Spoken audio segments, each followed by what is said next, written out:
Hare Krishna. So కిందటి వీడియోస్లో మనం ఏం నేర్చుకున్నామంటే బేసిక్గా వోల్టేజ్ కరెంట్కి మధ్య ఉన్న తేడా ఏంటి అని నేర్చుకున్నాం కదా.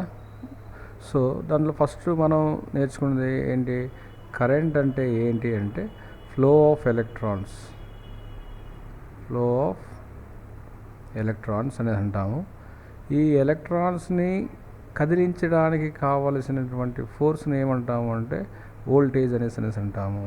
సో బేసిక్గా వోల్టేజ్ అనేది ఏంటి, ఎలక్ట్రికల్ ఫోర్స్, రైట్. సో దీన్ని మనం చాలా డీటెయిల్గా చర్చించుకున్నాం. సో ఈ వీడియోలో మనం ఈ కరెంట్ అనేసి అంటున్నా కదా, దీంట్లో మళ్ళీ ఒక రెండు రకాలుగా మనం మామూలుగా నేర్చుకొని ఉంటాం. ఒకటేంటి ఆల్టర్నేటింగ్ కరెంట్,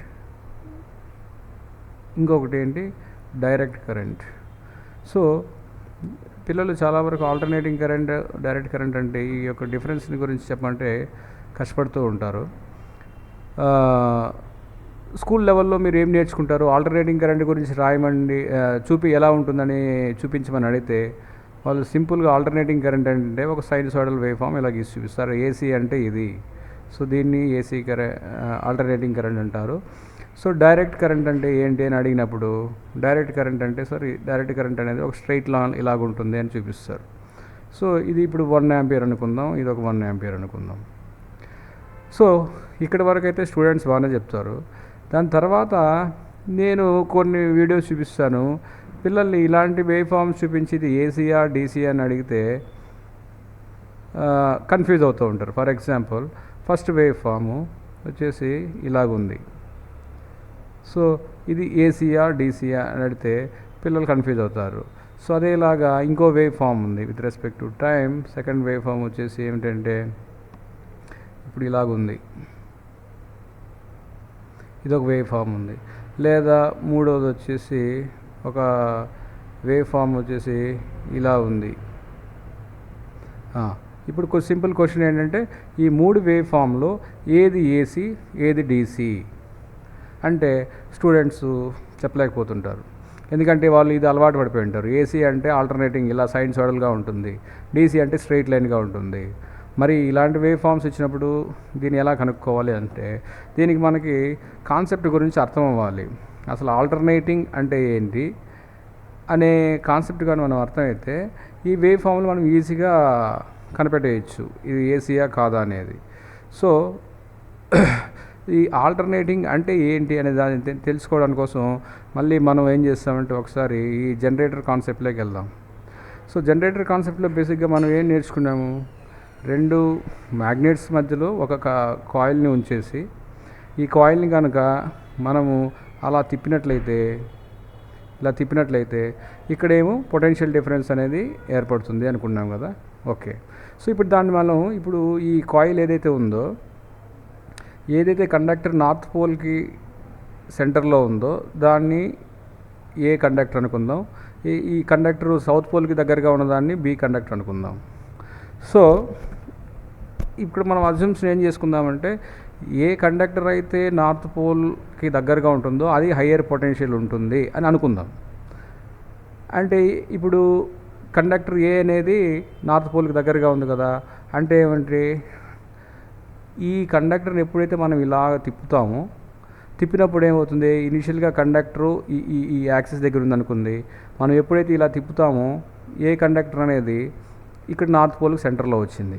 అంటే దాని అర్థం ఏమని, ఇనిషియల్గా వోల్టేజ్ 0 ఉన్నింది, కండక్టర్ ఎప్పుడైతే నార్త్ పోల్ దగ్గరికి వెళ్తుందో ఎక్కువ అమౌంట్ ఆఫ్ ఫ్లక్స్ కట్ అవ్వడం వల్ల ఇక్కడ మ్యాక్సిమం ఈఎంఎఫ్ ఇండ్యూస్ అయింది, ఏలో ఎక్కువ పొటెన్షియల్ వచ్చింది.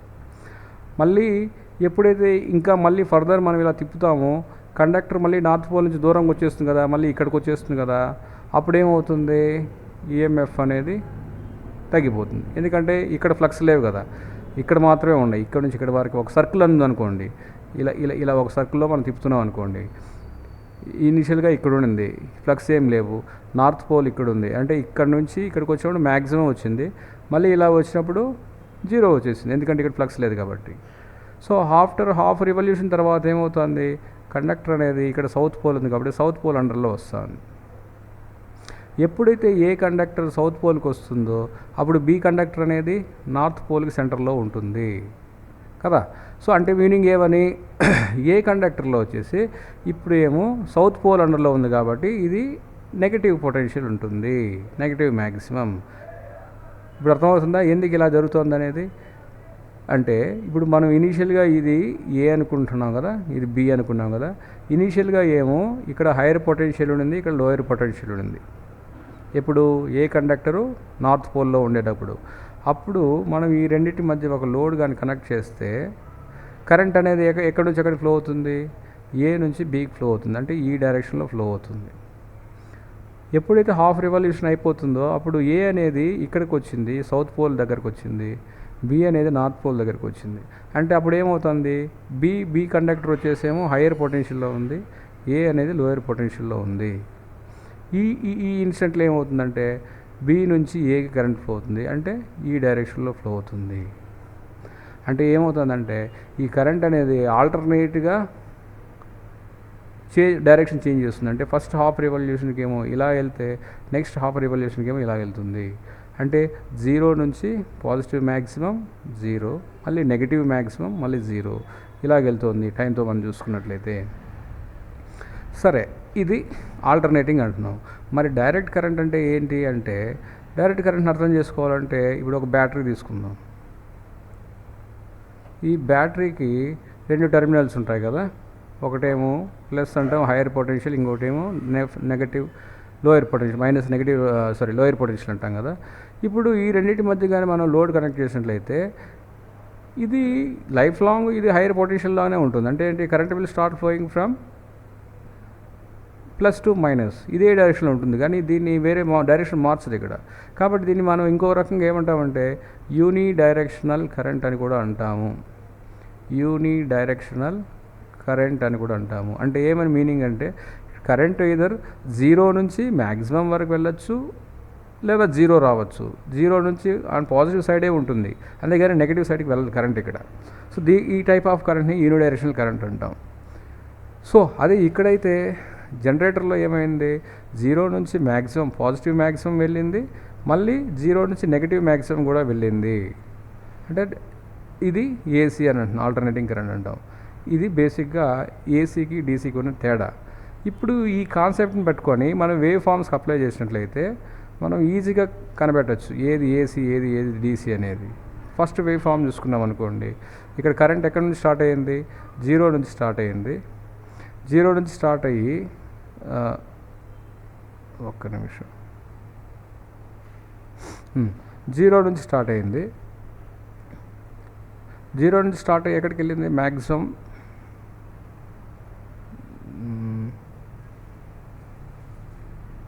వన్ సెకండ్ సారీ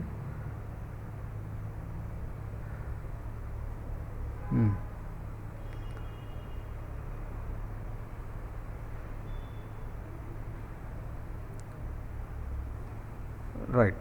సో వచ్చింది. ఇప్పుడు కరెంట్ మనం ఇక్కడ జాగ్రత్తగా అబ్జర్వ్ చేసినట్లయితే మనకి కరెంట్ ఈ ఫస్ట్ ట్రయాంగులర్ వేవ్ ఫామ్లో ఇక్కడ కరెంటు 0 ఉంది కదా, ఒక్క నిమిషం.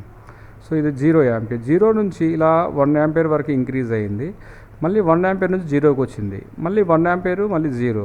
అంటే ఇది 0కి 1కి మధ్యలో ఆసిలేట్ అవుతుంది, బట్ పాజిటివ్ డైరెక్షన్లోనే కదా ఉంది. ఓకే, రెండో వేవ్ ఫామ్ చూసుకున్నాం అనుకోండి, ఇది 0 నుంచి ఇంకో సైనసోయిడల్ వేవ్లో మారింది, బట్ మ్యాక్సిమం 1 యాంపియర్ వరకు వెళ్ళింది పాజిటివ్, మళ్ళీ 0 1 యాంపియర్ 0 1 యాంపియర్. అంటే ఇది కూడా ఒకే డైరెక్షన్లోనే కదా ఉంది. అదే థర్డ్ వేవ్ ఫామ్ చూసుకున్నాం అనుకోండి, 0 నుంచి ఫస్ట్ ఏమో 1 యాంపియర్ ఉండింది, అలా కాన్స్టెంట్ 1 యాంపియర్ ఉండింది, మళ్ళీ 0కి వచ్చింది, మళ్ళీ నెగిటివ్ 1 యాంపియర్కి వెళ్ళింది. సో ఇక్కడ మళ్ళీ కాన్స్టెంట్గా ఉంది. సో దీన్ని బట్టి ఏం చెప్పొచ్చు, దీన్ని డీసీ ఫామ్గా చెప్పొచ్చు, ఇది డీసీ అని చెప్పొచ్చు, కానీ ఇది ఏసీ. జనరల్గా మనం ఏం అబ్జర్వ్ చేస్తాము, విత్ రెస్పెక్ట్ టు టైం కాన్స్టెంట్గా ఉంటే అది డీసీ అని చెప్పేస్తాం కదా, ఇది కాన్స్టెంటే, మరి ఇక్కడ నుంచి ఇక్కడ వరకు కాన్స్టెంట్గానే ఉంది. బట్ ఆఫ్టర్ హాఫ్ సైకిల్ ఏమైంది, ఇక్కడ నెగిటివ్ కూడా వచ్చింది కదా. సో ఈ వేవ్ ఫామ్ వచ్చేసి ఇది డీసీ అయిపోతుంది. అదే ఈ రెండు కూడా ఇది ఏసీ అవుతుంది, ఎందుకంటే ఆల్టర్నేటింగ్గా చేంజ్ అవుతుంది కాబట్టి. ఈ రెండు కూడా డీసీ వేవ్ ఫామ్ అవుతుంది. ఇది కాన్సెప్చువల్ అండర్స్టాండింగ్. ఇది కానీ మీకు అర్థమైనట్లయితే ఏ రకమైన వేవ్ ఫామ్ అయినా కానీ సరే మీరు ఈజీగా ఏసీ డీసీని గుర్తుపెట్టచ్చు. సో మీకు ఇంకా ఇది అర్థం కానట్లయితే కామెంట్ రూపంలో రాయండి, నేను ఆన్సర్ చేయడానికి ప్రయత్నిస్తాను. Thank you.